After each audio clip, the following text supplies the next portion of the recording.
Take you to Ohio now, where new this morning prosecutors are releasing evidence in the police shooting of 12-year-old Tamir Rice. Now, there's a chance you've seen these images before. But now we're getting a look at them frame by frame. A forensic video analyst, Grant Fredericks, synchronized 326 still frames from the nearby surveillance cameras and gives his take on the controversial case. We've got this report now from CNN affiliate WEWS.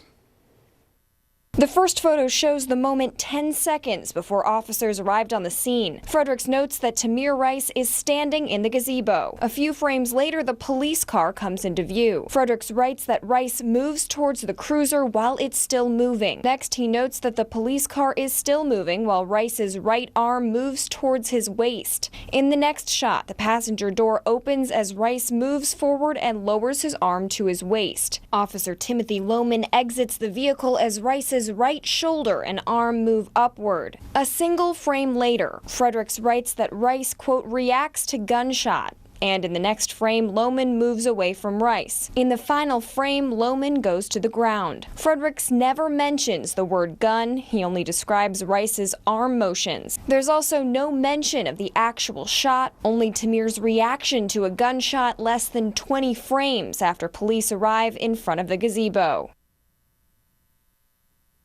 Joining us now to talk about this, CNN law enforcement analyst Art Roderick and CNN legal analyst Danny Cevallos. Gentlemen, good morning to both of you.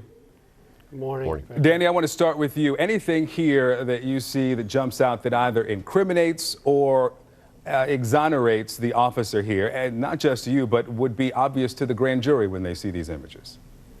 Well, I think taking a step back, a lot of these images we've already seen, they just come in sharper in focus and we get another angle, but the basic facts remain the same.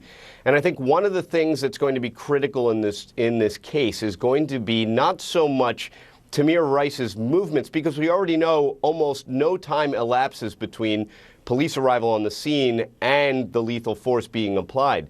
But other police procedures are going to be questioned. For example, why didn't the officers create a perimeter farther away? Could it be said that by driving so close to Tamir Rice, they created the exigency, they created the stressful situation that resulted in an officer having to make a choice because a suspect is only about 12, 13, 14 feet away and apparently reaching for his waistband or doing something else. It may be the case that that becomes a more critical fact at trial. But this case still boils down to whether, after getting out of the police car, using lethal force, escalating to that level, was reasonable in light of the facts available to the officer at that time. Art, to you, I mean, these images are frame by frame. Of course, we know life doesn't happen frame by frame, and these incidents happen pretty quickly. Larger concern to you, what we're hearing from Danny, what a reasonable officer would have done or should have done here, or what we're seeing in these pictures? Which do you think will be more important to this grand jury? I mean, what you see in these frames, obviously, as you had mentioned, there's no audio, for one thing. There's also a bit of information that was never passed on to the law enforcement officers from dispatch, that the original call that came in basically said it's possibly a fake or toy gun. That information was never sent from the dispatcher to the law enforcement officers responding. I agree with Danny. I don't know why they pulled directly up so close to an individual that possibly had a firearm. But again, I think that's going to be an administrative issue when you look at the circumstances. I mean, we've actually had training scenarios. I've been in law enforcement almost 40 years, and these types of training scenarios have actually come up where you're dealing with a young individual that has a handgun, and how do you handle it? And the majority of times, the shooting is a good shooting. You cannot tell immediately when you respond to a situation like that whether that gun is real or that gun is a toy gun. Danny, let me come back to you with, we're seeing obviously these images being analyzed. Last month there were the reports from the two analysts to the prosecutor to pass on to the grand jury. What do you make of the decision to release all of this evidence that will also go to this grand jury? We're seeing an interesting trend in law enforcement shooting cases where, contrary, and again, as a defense attorney, we often complain that law enforcement prosecutors are not releasing enough information, but we see sort of the converse in these police shooting cases where the prosecutor essentially releases all kinds of information, not only to a grand jury and asks them to sift through a mountain of evidence, but also to the public. And it's a very interesting new era in law enforcement where historically, law enforcement's been very cagey with information it releases.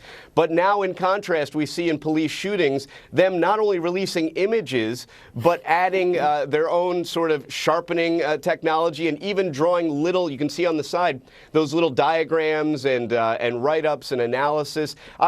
In the vast majority of criminal cases, you simply do not see the release of this kind of information, not even to the other litigant, let alone to the public. Yeah, let me come to you finally on that, Art. We're seeing so much of this, and because we're seeing, of course, what the prosecutor is going to present then to the grand jury, including those two reports that said that these were objectively reasonable, the shooting was, the family now wants their expert to speak to the grand jury. I don't know if there's a process to support that, but what do you think about all this as being released? I mean, this is transparency, and this is the nature of the technology that we have available in these types of shootings now, but it's also to assure the community that everything's being done, that this is what we've got, this is what we got evidentiary-wise. I mean, you heard I know there's some major issues with the Chicago shooting, but you heard the state's attorney come out and give a very long press conference as to their take on the shooting that occurred up in Chicago.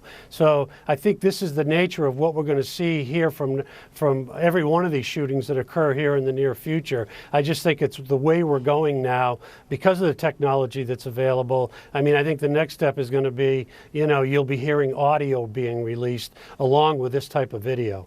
All right, Art Roderick, Danny Savalos, thank you both. Thanks, Victor. I'm the leading state sponsor of terrorism.